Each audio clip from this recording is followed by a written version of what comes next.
चलिए बाबू पूरे शिद्दत के साथ क्लास को देखिएगा।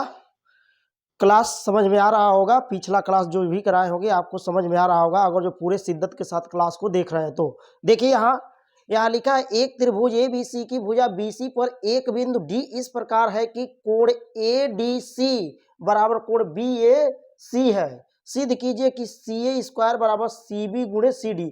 पहले तो क्वेश्चन को ध्यान से समझिए, एक बार ध्यान से क्वेश्चन को पढ़ा जाता है तब लिखा जाता है या हल किया जाता है। देखिए बाबू एक त्रिभुज यहाँ दिया है 22 का घ। क्या दिया है बाबू? एक त्रिभुज ABC, ध्यान से देखिएगा, एक त्रिभुज दिया है ABC। अब क्या कह रहा है? भुजा BC पर, भुजा BC पर है, क्या BC दिख रहा है? एक बिंदु D इस प्रकार है, एक बिंदु D यहां ले लीजिए इस प्रकार है, थोड़ा D को बड़ा कर दे रहे हैं। D इस प्रकार है कि कोण ADC बराबर कोण BAC। कोण ADC मतलब इसको A से D को मिला दीजिए तो जो है कोण ADC बन रहा है, यह कोण ABC के बराबर है। ठीक इस प्रकार हमको लेना है यहाँ पर, तो इस तरह ले लेंगे तो हो जाएगा कोण ADC बराबर हो जाएगा किससे? किसके? ABC के। ठीक अब देखिए बाबू ध्यान से देखिएगा, तो दिया है, क्या दिया है भाई? दिया है, क्या दिया है? कोण ADC, देखिए यहां पे दिया है कोण ADC बराबर कोण ABC। कोण ABC मतलब इस बड़े वाले त्रिभुज का यह कोण इस छोटे वाले त्रिभुज के इस कोण के बराबर है। पुनः समझिए, इस बड़े वाले त्रिभुज का यह कोण इस छोटे वाले त्रिभुज के इस कोण के क्या है? बराबर है। ठीक अब दूसरा क्या हो जाएगा? देखिए बाबू बड़का त्रिभुजवा का भी यह कोण है C और छोटका भी त्रिभुजवा का यह कोण C है। मतलब इस बड़े वाले त्रिभुज का भी कोण C है और छोटे वाले त्रिभुज का भी कोण C है। इसका मतलब जो कोण C है बड़े और नहीं, बड़े और छोटे, बड़े और छोटे, बड़े और छोटे दोनों त्रिभुज में मौजूद है यह कोण। तो हम लिख सकते हैं कोण C उभयनिष्ठ है। उभयनिष्ठ है। उभयनिष्ठ का मतलब कोण C जो है दोनों त्रिभुजों में उपस्थित है भाई, बड़े वाले त्रिभुज में भी उपस्थित है, छोटे वाले में भी उपस्थित है। देखिए बाबू यदि दो कोण बराबर हो जा रहे हैं, देखिए इस त्रिभुज का यह कोण इस कोण के बराबर, इस त्रिभुज का यह कोण इस त्रिभुज के इस कोण के बराबर है, आई दोनों कोण का बराबर है, दोनों त्रिभुज के लिए एक कोण बराबर है। ठीक जब दोनों त्रिभुज के लिए एक कोण बराबर है यानी कोण C बराबर कोण C है। ठीक क्योंकि उभयनिष्ठ है। और कोण ADC और कोण ABC बराबर है तो दोनों त्रिभुज क्या हो जाएंगे? समरूप हो जाएंगे। अगर जो कोण बराबर है तो आकृतियां दोनों या त्रिभुज दोनों क्या हो जाती है? समरूप हो जाती है। तो त्रिभुज ABC समरूप, हाई बकुली लगा दे रहे हैं तो समरूप का चिन्ह है ADC। अरे भाई समाकलन में भी बकुली लगता है तो वो वाली बकुली नहीं है जो इंटर में पढ़ते हैं, या ये है। ठीक ADC, त्रिभुज ADC, इतनी बातें समझ में आई। अब देखिए बाबू समरूप त्रिभुज में क्या होता है? यदि दो त्रिभुज समरूप है तो उनके भुजाओं का अनुपात बराबर होता है। ठीक देखिए कैसे, देखिए इस भुजा का संबंध इस भुजा से, मतलब इस भुजा का अनुपात इस भुजा से, तो AB बट्टा AB संबंध है AD।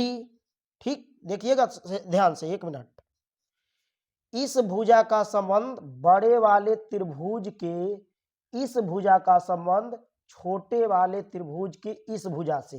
ठीक दो संबंध को हम बट्टे में नहीं लिख सकते हैं तो बट्टे में लिख लीजिए, तो हो जाएगा AB बट्टा AD। अरे मान लीजिए बड़का वाला त्रिभुज उनके बाबूजी हैं, मतलब पापा है, या छोटका वाला त्रिभुज उनके पुत्र है, तो पापा का संबंध पुत्र से। ठीक अब देखिए बराबर, देखिए यह त्रिभुज बड़ा वाला त्रिभुज, देखिए भाई ये बड़ा वाला त्रिभुज है, दिखाई दे रहा है, तो इस बड़े वाले त्रिभुज के इस भुजा का संबंध मानो BC का संबंध, ठीक चाहे CB कह सकते हैं, CB का संबंध इस बड़े वाले त्रिभुज की भुजा CB का संबंध किससे, इस छोटे वाले त्रिभुज के इस भुजा से। इस भुजा को छोटे वाले त्रिभुज की भुजा माना है, छोटे वाले, ठीक। अभी छोटे वाले त्रिभुज की भुजा माने, अभी यही त्रिभुज की भुजा जो है बड़े वाले भी त्रिभुज की यही भुजा हो जाएगी। अभी देखिएगा CA, अब देखिए बराबर, अब देखिए बाबू, अब देखिए बड़े वाले त्रिभुज की इस भुजा का संबंध। अब इसको बड़े वाले त्रिभुज की भुजा मान ली है। अब इसको, इसके पहले हमने इसको क्या माना था, छोटे त्रिभुज की भुजा माने थे। आए है बड़े त्रिभुज की भुजा, तो बड़े त्रिभुज CB बट्टा छोटा त्रिभुज CA, ठीक। अब इसको हम बड़ी त्रिभुज की भुजा मान रहे हैं, बड़ी त्रिभुज की भुजा, ठीक। हम समझाने के लिए लिख रहे हैं, तो बड़ी त्रिभुज की भुजा क्या हो जाएगी, CA, ठीक। अब बड़ी त्रिभुज की भुजा देखिए CA है, यही छोटे त्रिभुज की भी भुजा होगी जिसको हमने पहले यहाँ करा दिया है। अब देखिए तो CA हो जाएगा, इस CA का संबंध छोटे वाले त्रिभुज के DC भुजा से, तो CA बट्टा DC, चाहे CD कह सकते हैं, CD, तो CA बट्टा CD, ठीक। इतनी बातें समझ में आई। तो इस संबंध बराबर हो गए, तो इसको छोड़ दीजिए, ये दोनों बराबर है तो इनको लेकर चलिए, तो CB बट्टा CA बराबर CA बट्टा CD। कोई दिक्कत? अब थोड़ा इधर किनारे देख लीजिए, देखिए CD का गुणा इसमें होगा CB में, और CA का गुणा CA में होगा, मतलब क्रॉस मल्टीप्लाई, तिर्यक गुणा। तो CD का गुणा CB में, तो CB गुणे CD बराबर CA गुणे CA गुणे CA। देखिए तो हो जाएगा CB गुणे CD बराबर, एक ही जैसा है तो पावर जुड़ जाएगा, 1 1 2, तो CA का स्क्वायर। सीधा कर लीजिए भाई, CA का स्क्वायर बराबर CB गुणे CD। प्रूव्ड।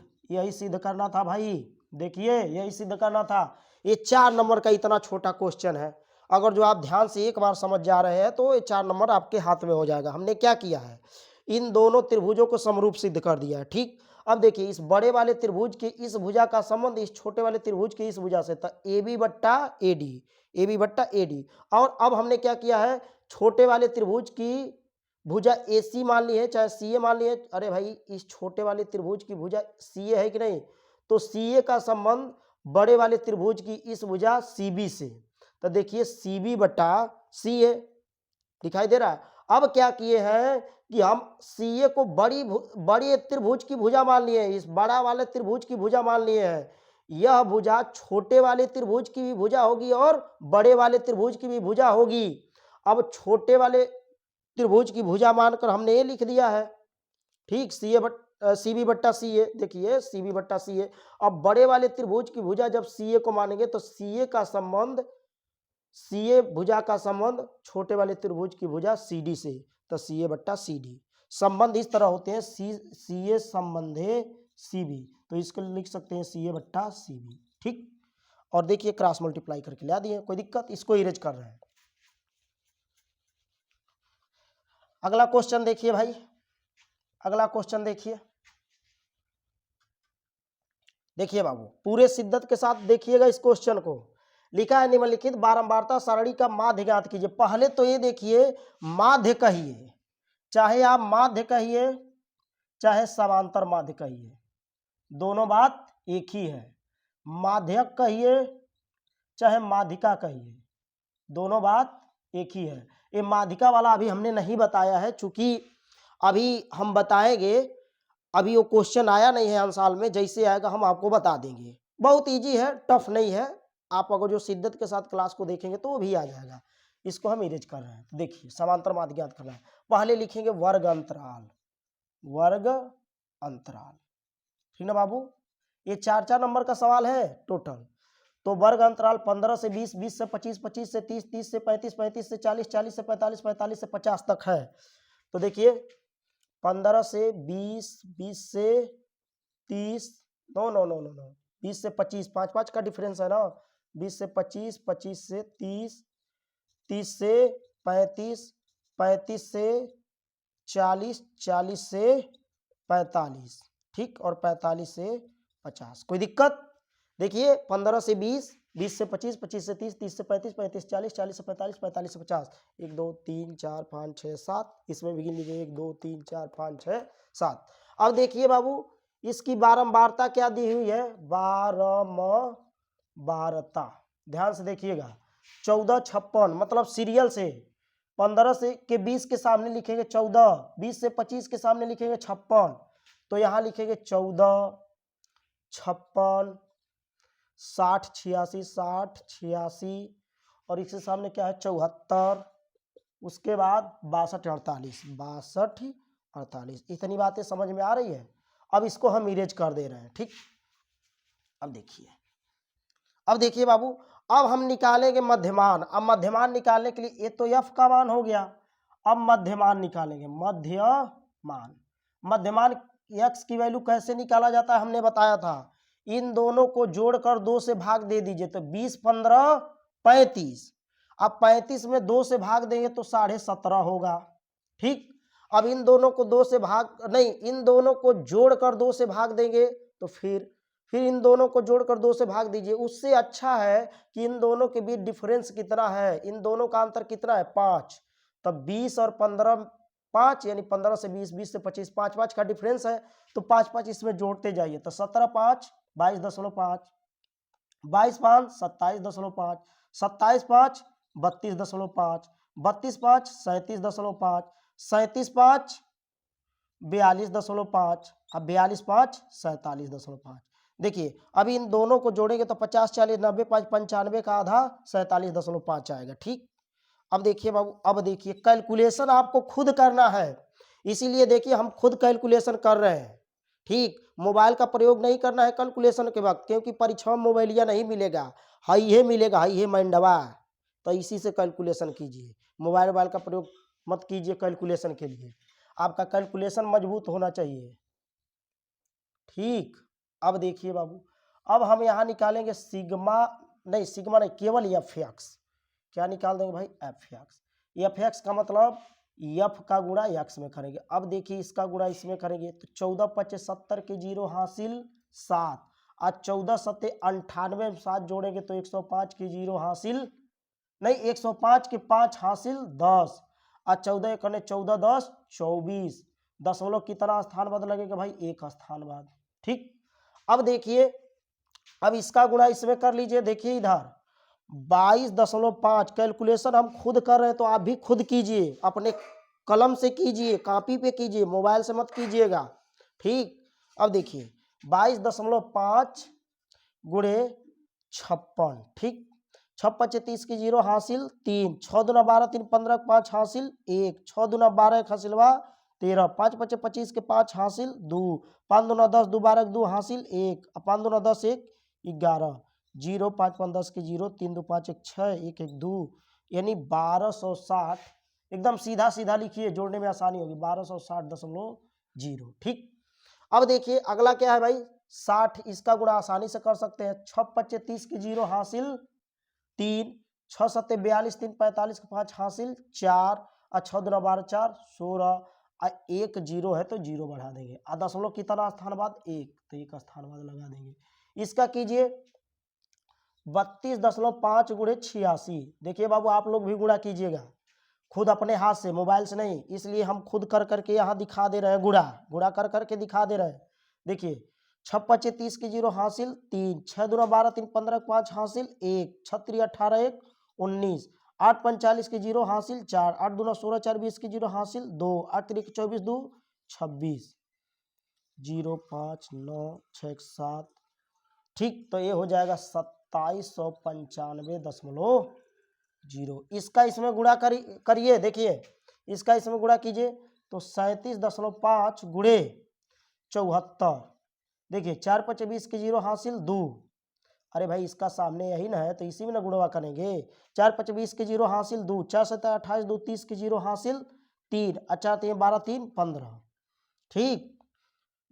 4 5 20 के 0 हासिल 2, अच्छा 7 28 2 30, देखिए 7 5 35 के 5 हासिल 3, 7 7 49 3 52, 52 के 2 हासिल 5, 7 3 21 5 26, देखिए 0 5 5 2 7 6 1 7 2, 2775.0, 2775.0। अब इसका इसमें गुणा कर लीजिए भाई।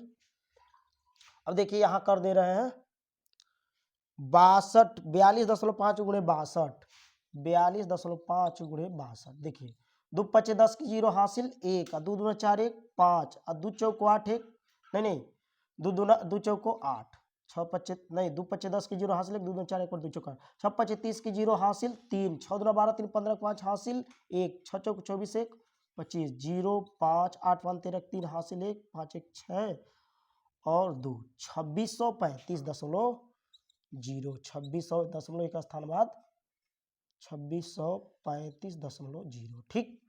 अब देखिए एक चीज और है, जब आप पढ़िएगा तो उस समय 2 घंटा पढ़िए, 4 घंटा पढ़िए, उस समय आपके पास में मोबाइल नहीं होना चाहिए। यदि पास में मोबाइल होगा तो आपका ध्यान भंग होगा, ठीक, ध्यान भटकेगा। तो इसलिए 4 ही घंटा पढ़िए पूरे शिद्दत के साथ, उस समय मोबाइल दूर रखिए, ठीक ना। अब देखिए अगला, देखिए 6 है, इसको 6 ठीक से बना दे रहे हैं। अब देखिए 48 का गुणा 47.5 में, तो 47.5 गुणे 48। अब देखिए 8 5 40 की 0 हासिल 4, 8 7 56 64 की 0 हासिल 6, 8 चौको 32 6 38। ठीक। 4 5 20 की 0 हासिल 2, 4 7 28 2 30 की 0 हासिल 3 है, 4 चौको 16 3 19, 0 0 8 और 3 12 के 2 हासिल 1 और 1 1 2, 2280, 2280। इतनी बातें समझ में आ रही है। अब देखिए बाबू ये सवाल देख रहे हैं ना, एक पासा वाला, तो थोड़ा जगह न होने की वजह से, चलिए हम जोड़ दे रहे हैं, इसी में कोई दिक्कत है नहीं। देखिए अब क्या निकालेंगे भाई, अब क्या निकालेंगे, अब निकालेंगे sigma F X, sigma F X, इन सबको जोड़ेंगे। देखिए 0 0 0 0 जोड़ेंगे तो 0 हो जाएगा, दशमलव के उधर वाला 5, एकदम इसको सीधा सीधा रखिएगा। देखिए दशमलव के सामने दशमलव रहना चाहिए, ठीक ना। 5 5 10 5 15 5 20 के 0 हासिल 2, 6 4 10 5 15 9 24 7 31, 31 3 34 34 8 42 और 42 2 44 के 4 हासिल 4। अब देखिए 2 2 4 6 10 10 7 17 17 7 24 36 2 32 और 4 36, 36 के 6 हासिल 3 और 2 2 4 2 6 2 8 2 10 3 13, 13,000। अब देखिए दशमलव कितना, दशमलव के सामने दशमलव, 13,640। ठीक, इसकी वैल्यू आ गई।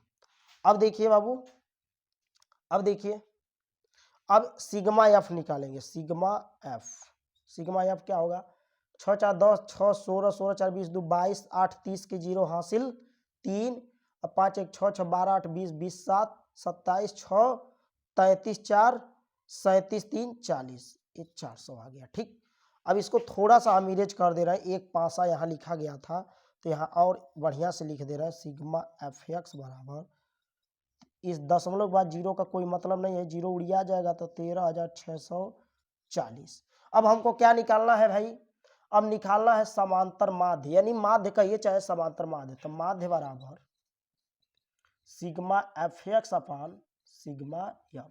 अब देखिए सिग्मा एफ एक्स क्या है भाई, 13,640, 13,640 अपान सिग्मा एफ क्या है 400। देखिए 0 0 उड़िया गया, 40 में भाग देंगे इससे, नहीं 13,064 में भाग देंगे 40 से, तो दे दीजिए 1364 में, 1364 में 40 से भाग देंगे क्योंकि एक 0 से एक 0 उड़िया गया है। देखिए 40 40 दिया 120, 6 1 कट गया। ठीक, अब 4 चौक 16, 160 4 कट गया। ठीक, 10 लगाइए, 0 बढ़ाइए, 40 से कम 40, 34.1, ये आ जाएगा 34.1, 34.1, ये आपका फाइनल आंसर हो गया। इतनी बातें समझ में आई। देखिए खुद कैलकुलेशन बाबू इसलिए किए हैं कि आप कहेंगे कि सर अपने कैलकुलेशन नहीं कर रहे हैं और हमको कह रहे हैं। ठीक, तो कैलकुलेशन इसलिए किए हैं, तो आप लोग भी कीजिएगा। ठीक, मोबाइल से नहीं करना है, पेपर में मोबाइल नहीं काम देगा, माइंड काम देगा, माइंड से करना है, कलम कागज का प्रयोग करके। ठीक, अब देखिए इसको हम इरेज कर दे रहे हैं। ठीक, वीडियो रोक कर देख लीजिएगा। कैलकुलेशन के वजह से कम सवाल लिए हैं कि क्लास लंबी होगी, कैलकुलेशन करने में टाइम लग रहा था इसलिए क्लास लंबी हो जाएगी, तो हमने कम सवाल लिया है। अगले दिन और क्वेश्चन लेंगे। एक पासे को यही क्वेश्चन था। देखिए बाबू, देखिए ध्यान से, 4 नंबर था। एक पासे को एक बार फेंका जाता है तो निम्नलिखित प्राप्त करने की प्रायिकता ज्ञात कीजिए। ध्यान से देखिएगा पूरे शिद्दत के साथ। तो एक पासा को क बार फेंका जा रहा है बाबू? एक बार। तो हमने बताया था 6 पर यन क्या है? क बार फेंका जा रहा है, तो 6 पर 1 बराबर 6। कुल परिणाम कितने हो जाएंगे? 6। हो सकता है 1 आ जाए, 2 आ जाए, 3 आ जाए, 4 आ जाए, 5 आ जाए, 6 आ जाए। यही ना आएगा संभावना, यही तो आएगा। अब देखिए, यन बराबर अनुकूल परिणाम, कुल परिणाम क्या हो जाएगा भाई? कुल परिणाम यन बराबर 6। ठीक, देखिए अब क्या है, पूछ रहा है बाबू, एक अभाज्य संख्या हो। एक क्या हो? अभाज्य संख्या हो। तो जो एक अभाज्य संख्या होगी, ध्यान से देखिएगा, जो एक अभाज्य संख्या होगी, पासा जब हम फेंकेंगे या नीचे गिरेगा तो देखा जाएगा अभाज्य संख्या क्या क्या होगी। अभाज्य संख्या क्या क्या हो सकता है बाबू? 2 सबसे छोटी अभाज्य संख्या है। 2 के बाद अभाज्य संख्या क्या होगा? 3 होगा। 3 के बाद 5। तो किसकी चर्चा किया जा रहा है? अभाज्य संख्या की। तो एक अभाज्य संख्या होगा, तो जितने इसमें अभाज्य संख्या होगी, तो अभाज्य संख्या कौन हो रही है? 1 2 3। अभाज्य संख्या की संख्या कितनी हो रही है? 3 हो रही है ना। गिनिए, कौन जगह अभाज्य संख्या? 1 2 3 जगह, 3 जगह। तो पहला सवाल देखिए, पहले के लिए क्या पूछा जा रहा है? एक अभाज्य संख्या है, एक अभाज्य संख्या।